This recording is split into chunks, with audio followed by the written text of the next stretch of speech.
Hello everyone. This is something that I've been wanting to share for a while now. I have finally, for the first time in my entire life, have filled up an entire sketchbook. And that's a pretty big deal to me. I'd like to show you what I drew. Page 1 is just a quick little pen and ink sketch of Boba Fett. Just kind of a practice thing. I wanted to draw out an iconic character that I knew a lot about. I knew his form, and I wanted to keep it very sketchy and loose. This is one of my first times ever using Copic markers, which, if you're an artist, you know, are these expensive alcohol markers, and I was kind of afraid of using them, so I wanted to use them in a super messy way before I actually dove into the intricacies of sketching. So, moving on.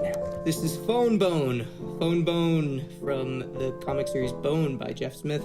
Phone Bone is a character I grew up reading in Scholastic books, and Bone is just a fantastic series, so this is him. I picture him in like a deep dark cave pulling out a sword that only he can lift, and it turns out the sword is heavier than him, so he is being leveraged and weighted around by it. So, there's Phone Bone. We love Phone Bone. Moving on, we have Morpheus, Dorpheus, Orpheus, Porpheus, the Sandman, basically the Sandman, written by Neil Gaiman. Sandman Dream is one of the best characters ever made, and this is just kind of an homage, a quick little pin-up of him, holding some sand right there. Ooh, sand. Looking all scary and goth and all of that stuff. Yay. Yes, so I wanted to see what the birds looked like in a really rough, sketchy pen and ink style with some very realistic proportions up at the top, and I almost made them like zombified versions of themselves, which I think came out pretty neat. So this is Jean. This is the first attempt at that. And then right here we have a clicker from The Last of Us. I was listening to Logic's podcast with Neil Druckmann, who is the creator of the video game The Last of Us. This is a game that I've been playing for years, so I wanted to draw a little black and white with some gray tones right there, and distinct lines. I got distinct lines and everything. Up next, we got Avril, the next in that series, where she looks all zombified and, you know, some pen and ink inside of the hair, and this is actually when I swapped from using a black Copic marker to just grabbing a bunch of Sharpies, and I think I pretty much used up all the Sharpies I had in our house, and I was getting a little woozy there, smelling in the Sharpie stink. So there's Avril. This one is a lot of things. I was watching a regular show, and I've been listening to a lot of King Gizzard lately, so this is based on King Gizzard's new album, The Silver Cord, which is basically about planetary shift and the creation of the moon and the planet known as Theia that was theorized to have collided with Earth and basically created Earth and the moon as it is. So I just thought it was pretty funny to have Pop saying, "Aha, becoming Theia!"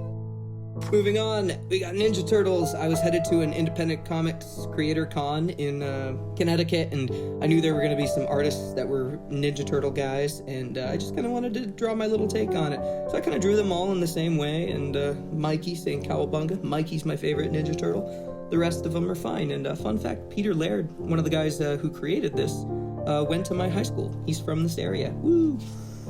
Next up, we have Lizzie from Dark Wings. This is an original character. She's a vampire, and one of the cool things about Lizzie, well, cool for us, not cool for her, is that she has silver fangs because her teeth were ripped out. She's had a pretty rough life, but she keeps it happy. Lizzie's awesome. We love Lizzie. Who doesn't love Spawn? I mean, not really much to say here, but Spawn's a great character, and love Spawn. Here's part 3 of that series I was telling you about. Here's Eddie and Zombified Eddie. This one I think is a really clean drawing. I'm really happy with this one. You know, Eddie, he's Australian, so he's like, "Hello, mate." And the funny thing about Eddie is he is a turkey vulture. So Jean is just a straight up vulture. Avril is a part crow, part vulture. Eddie is a turkey vulture. So he's got turkey-like features, and he's just goofy all around. Love Eddie. This is a study of New York movie, which is my favorite painting of all time. It's from Edward Hopper. If you look at the painting in real life, which I got to see in New York, it's a breathtaking piece about loneliness of basically the cinema workers in the 20s and how, you know, there was a big movie going on in the background and the lighting is so interesting, and she's just having a quiet moment to herself listening to some romantic movie that's going on in the screen and potentially hoping for a better life. But I don't know what could be better than working at a movie theater personally. But yeah, lots of gray tones, and I really wanted to capture shadow and light. Ah, yes. Perfect Blue. Perfect Blue is probably my favorite animated film of all time. Satoshi Kon is an absolute genius, and if you haven't seen Perfect Blue, highly recommend you check it out because it's really, really, really, really something. It's a fantastic film. So this is Mima from the film, and I won't spoil too much if you haven't seen it, but she struggles with a lot of self-identity and, split personality in a lot of ways, based on people's expectations of her, and it's a really, really, really great film, so cannot recommend enough.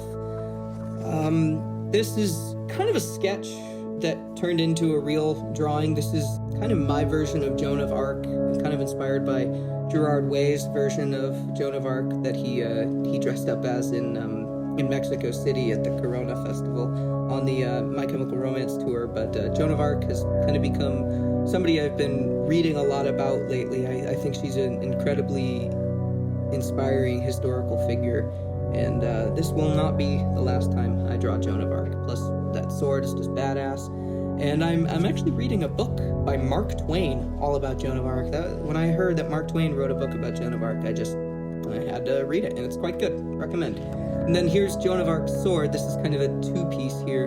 Joan of Arc Sword with all 5 crosses and the hilt, and basically it's on fire, symbolizing what would happen to Joan. This is inspired by Becky Cloonan's Art of Swords books, the Book of Swords. So I'm still looking for that book, Becky. If you want to send it to me, that'd be great.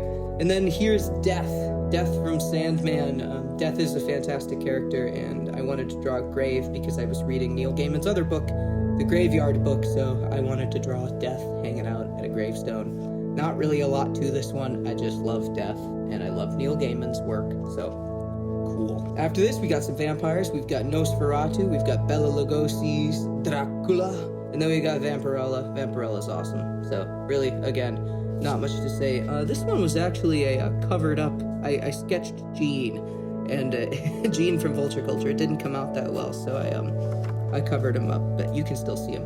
Here's Raven from Teen Titans. I worked on some Kirby Crackle right there. Love Raven. She's a fantastic character. I would love to write for Raven someday. Kind of a rough David Mazzucchelli-inspired Batman drawing. This character means so much to me. Batman's the hardest character for me to draw. I can't figure him out. I have no idea how to draw Batman. He always looks off to me, and I don't really love this drawing, but I love Batman, so I needed some Batman on this sketchbook. Maybe I'll have a better one on the next sketchbook. And then this one is Penny from Dark Wings. This is my other series besides Vulture Culture, Dark Wings, and Penny is the leader of this vampire biker gang called the Dark Wings, and she's quite a complex character, kind of like Lizzie, but she's really, really cool and scary and badass and awesome. This is Kota, one of my oldest characters. She's the mascot for Tiny Viking Productions. If you've ever seen the logo for Tiny Viking Productions, Kota is standing on top of the mountain of skulls with her hammer up with a bolt of lightning. So that's Kota. Just like this drawing. I like, the big blue line coming down. It's pretty cool. Here was a kind of an unfinished Shining sketch that I did. I wanted to draw the Elevator of Blood. I wanted to draw Kubrick's stare, but I kind of messed up Jack Nicholson's face, and then I kind of was like, oh, I like that there's color, then there's black and white, then there's pencils. So I kind of left it as an experiment. Forgive me. Vulture Culture. This has been my life for the past year and a half, almost now. Vulture Culture's just taken off on my Instagram. It's been really fun to see. Everybody seems to like it, unless they're just being nice to me, which they might be. But anyways, this is Avril and Debbie right here. Vulture Culture. It's great. And then this last one is a little sentimental for me. It's been a pretty rough month in the cartoonist community, the independent cartoonist community at the very least. My mantra for the longest time was make more comics, and I kind of had to come to terms with what that really meant to me. I think make more comics is a challenging statement. I get where it's coming from, and I get why a lot of people love it, but make more comics to me makes it kind of an us versus them mindset in terms of comics. Like, we're the ones creating, and there are those that don't. And comics are for everybody, and that's why I, wanted to kind of rethink my mantra when it came to creating comics, is that it's not make more comics. It's not a grind. It shouldn't be a grind. It's something that should be for everybody. So this is Gerard Way from My Chemical Romance. Once again, he's appeared a few times in this sketchbook, and this is when he was very young, and he was on some kind of talk show defending comics. And basically this show, he was defending comics, and young people should be able to read them. And the quote that really stands out to me that he said is that comics are for everybody. I think everybody should be able to make comics, and I think it should be for everybody. So that's the new mantra, and that closes out the sketchbook. So I can't wait to do some more.